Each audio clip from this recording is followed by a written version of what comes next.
This last example is going to be a little tougher, so we're going to take it a little slower. So we're asked to sketch the graph of y equals -3 times the cosine of x plus pi plus 1. So a couple things we need to identify. First and foremost, this negative sign wasn't really addressed in the previous page, but that is a reflection over the x-axis. Just like we did the transformations back in like Unit 1 and also Algebra 2, that negative sign out front in front of the a means we're reflecting over the x-axis. Now the 3 is our a value, so that means we have an amplitude of 3. So even though it's been flipped upside down, it's still going to go up 3, down 3 from that midline. Now that pi means it's going to be shifted to the left. Not shifted, shift, that doesn't make sense. So we're shifting left by pi. And that plus 1 on the end is going to be a shift up by 1. So there's a lot more going on here. Now, to kind of start this off, I want to go back to the cosine graph. So again, we're starting off with the parent cosine graph. The cosine graph starts off at its highest point up here. So I'm actually going to have us like address this, just kind of taking that focus on that one specific point and going from there. So it starts off at its amplitude of 1, 0. Sorry, scratch that, 0, 1, I'm sorry. So initially, I'm just going to kind of label that one specific point to start.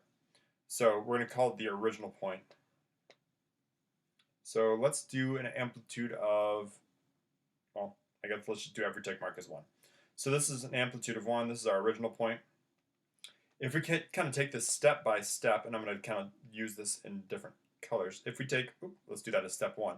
This first step we're going to do is reflect it over the x-axis. So that'd be down here. That's step 1. Step 2 would be to give it, sorry, scrolled too far. Step 2 would be to change its amplitude. We're going to change its amplitude to an amplitude of 3. So instead of being down at -1, we're going to be down at -2. So remember, these are just kind of labeling the steps, not labeling the coordinates. Then we're going to shift it left by pi. Well, we don't have that written down yet. So we're just going to do the same scale that we did in the previous one. Here's -pi, and then we'll just keep going, -2 pi, etc. So we're shifting it to the left by pi. So there's step 3. And then step 4 is shift it up by 1. So we're going to shift it up here. So this is where we are currently. That's our final point there. Now, that's going to be our starting point. And then using what we did in the previous page, the bx minus c equals 0 and bx minus c equals 2 pi to kind of help us keep track of where we're starting and stopping. Well, bx minus c, if we plug in those coordinates, it'd be our b value is still 1, so it's 1x minus, in this case, well, it's kind of the opposite. This is really minus -pi. If you're following the format of the previous page, it's minus -pi, so we're actually just going to write it as plus pi equals 0. So to solve for x here, we're going to subtract pi from both sides, and we get x equals -pi. Well, that kind of already focuses on that point that we had there. On the other one, it's really effectively the same thing. It ends up being x plus pi equals 2 pi. So if we subtract pi from both sides, we have another endpoint at x equals 1 pi.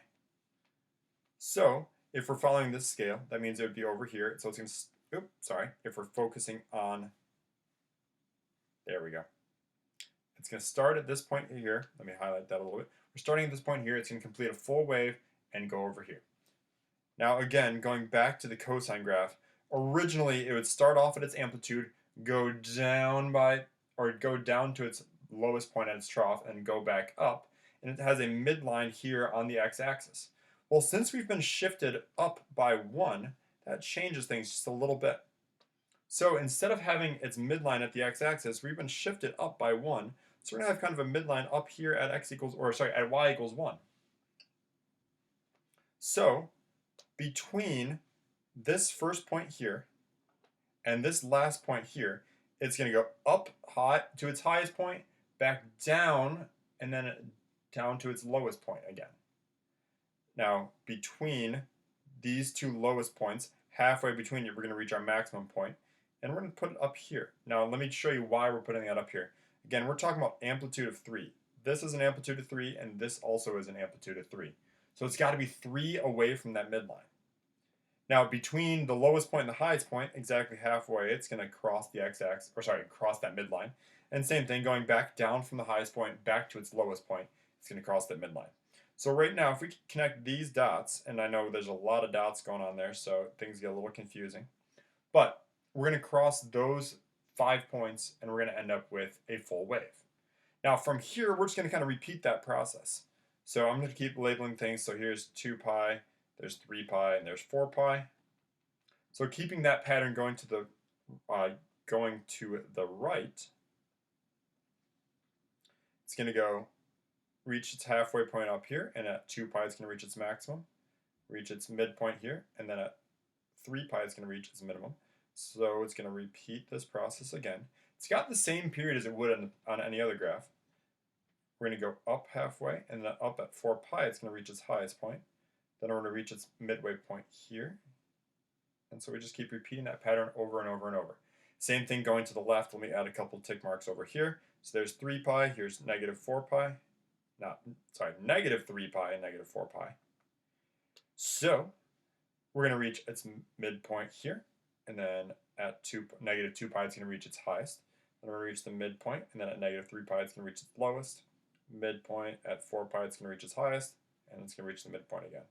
So we just kind of keep that pattern going. Our waves and our points are going to be evenly spaced, just as they were for the original parent graph.